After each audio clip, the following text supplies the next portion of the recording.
He went into battle with a broken arm and never came back. Major Somnath Sharma was just 24, and he became independent India's first Param Vir Chakra. It was November 1947, just weeks after independence, and Kashmir was under attack. Pakistan-backed tribesmen had reached the outskirts of Srinagar. The airfield was the final target and the only link between the valley and the rest of India. Major Sharma and his men held their ground at Budgam.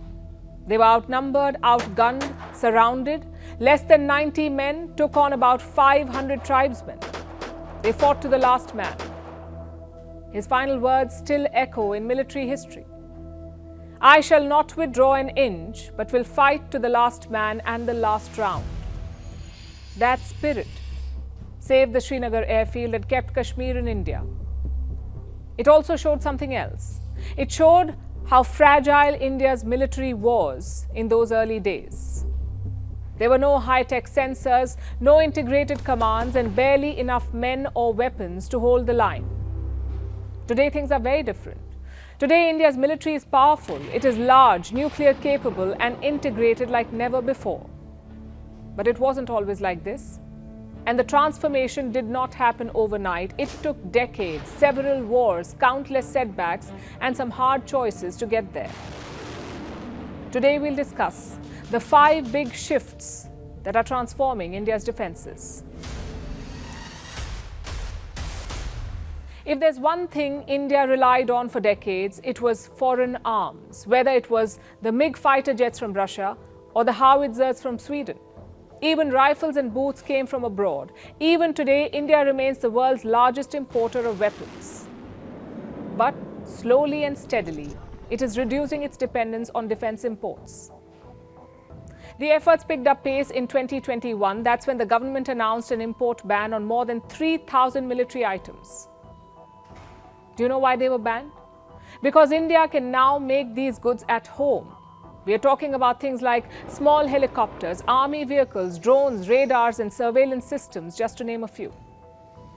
And this is not just a government push. Defense startups are doing their bit as well. Private defense companies are stepping up. Government agencies and companies are working alongside new players. And that's only one part of the story. India is not just building for itself, it is also exporting. In fact, defense exports have gone up substantially from 700 crore rupees a decade ago to more than 23,000 crores last year. This is a 34-fold increase. Countries like Armenia, the Philippines, and Vietnam are buying weapons from India. In fact, during Operation Sindoor this year, India used many homemade systems, like BrahMos missiles and the Akash air defense system. The Rafale jets from France operated with Indian software overlays. This was the clearest demonstration of the effectiveness of homegrown weapon systems. They will further boost India's defense ambitions. Now let's talk about India's nuclear power. India's nuclear test was not just about detonating bombs, it was a full-blown reset of its defense posture. It changed how the country thinks about war, peace, and deterrence. Until 1998, India maintained what's called nuclear ambiguity. The world believed that India had the capability, but no one knew for sure. That changed in May 1998. When 5 nuclear devices were tested in Rajasthan's Pokhran. It was called Operation Shakti. Shakti means strength. And it wasn't just a scientific breakthrough, it was a military pivot. Because after Pokhran, India wasn't just defending borders anymore, it began building a nuclear shield and a new military doctrine. After the tests, India adopted a clear nuclear policy, no first use, credible minimum deterrence and civilian control. And that last one is quite important, civilian control. In India, the military does not control the nuclear button. The final decision rests with elected leaders. And this principle reshaped India's military hierarchy.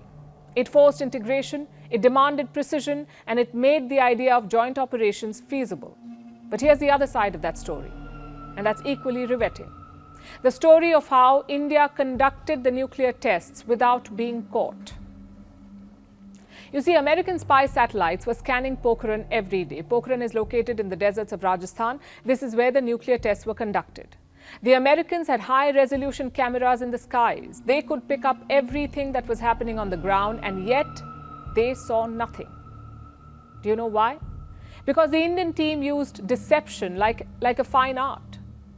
They made their activities look like business as usual. By day, they played cricket in the desert. By night, they dug shafts. And by dawn, they buried the equipment again. Even groundwater from the blast chambers was piped away secretly. Dr. APJ Abdul Kalam was the face of this mission. He traveled incognito. No one suspected a thing. This was arguably among India's most successful covert operations. But again, the tests themselves were not the end goal. The real transformation came afterwards, when India began developing missile platforms for all three services. It developed land-based systems like Agni, air-based delivery from fighter jets, and sea-based assets for second strike capability that completed the nuclear triad. And it gave India a full-spectrum deterrent. It also reshaped India's global image, because New Delhi had proved a point that it could be both powerful and responsible, that it could have the bomb without putting global security at risk. You can tell a lot about a country by how it fights its wars. And for India, every war has been a turning point, not just in terms of territory or tactics, but also in terms of how the military thinks, operates, and learns from conflicts. Let's start with 1949, when we got the first Indian Army chief, General K.M. Cariappa. Until then, the armed forces still ran on colonial lines. Units were divided by caste, and rank often followed race. General Cariappa changed that. He built the Brigade of the Guards. It was our first all-India, all-class regiment. He laid down a principle that still defines the armed forces. The military answers to the constitution, not to those in power. In 1965, his own son was taken prisoner by Pakistan. President Ayub Khan of Pakistan had once served under General Cariappa, so he offered to release his son as a favor. But General Cariappa refused. He said, "He is my son no longer. He is the son of India, and every soldier in your custody deserves equal treatment." It's a story that still inspires and tells you what a professional force India built. Here's another story from 1962, when China attacked India across the Himalayas. The Indian military was caught off guard. Our soldiers had rifles, but no winter gear. Our intelligence gathering was weak, and our forces lacked a real high-altitude strategy. While India lost on the battlefield, it gained in experience. Because after 1962, India did not just rebuild, it restructured. Y.B. Chavan took charge as defense minister. He introduced daily morning briefings, where military chiefs and civilian leaders met face to face. This improved coordination. Military budgets got a boost. The army grew to over 8 lakh soldiers. The air force scaled up to 45 squadrons. The navy began replacing its aging ships, and India doubled down on defense manufacturing. All of this set the stage for what came next. 1971, when India liberated Bangladesh. The war lasted just 13 days. It ended with more than 90,000 Pakistani soldiers surrendering. 90,000. This was the largest military surrender since the Second World War. It showed the value of preparation. The reforms that began after 1962 were tested in 1971, and they delivered. But the biggest reality check came in 1999, the Kargil War. Pakistani soldiers infiltrated Indian territory. They dug in, disguised as insurgents. And for weeks, no one noticed. Finally, when India found out, it launched a full assault. What followed was a high-altitude battle. It was fought on some of the toughest terrain in the world at over 16,000 feet in sub-zero temperatures. India won the battle. But it did not sit back on the laurels. It began addressing the gaps. The Kargil intrusions had gone undetected for weeks. There was no central military intelligence agency, no real-time inter-service coordination, no mountain warfare doctrine. So once again, the war led to reform. The Kargil Review Committee was set up. It recommended sweeping changes. High-altitude warfare schools in places like Gulmarg were modernized. Troops began receiving dedicated training in glacier combat, sniper ops, and cold survival. India also began upgrading its artillery. Systems like the K9 Vajra and M777 howitzers were inducted. But the biggest change was psychological. After Kargil, India stopped assuming peace. It started planning for multi-front, multi-domain warfare. And that, in fact, has been the pattern. With every war, India has upgraded its systems and its strategies to better face the next one. After Kargil, India knew what had to be done. The forces had to integrate to operate not just side by side, but as one unified team. And that is when the Defence Intelligence Agency was set up. It was followed by the Integrated Defence Staff to sync planning, logistics and procurement. The implementation took almost 2 decades.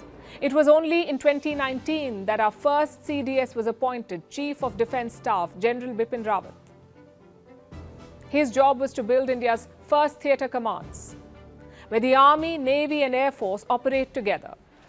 And in 2025, that vision was tested. During Operation Sindoor, we witnessed a synchronized attack.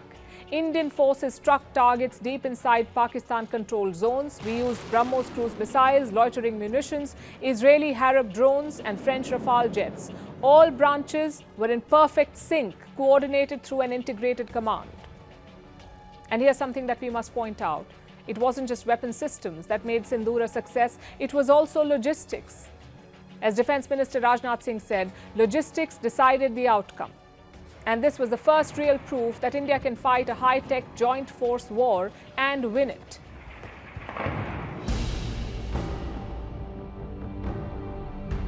For years, India's military was seen as a traditional stronghold, mostly male and hierarchical.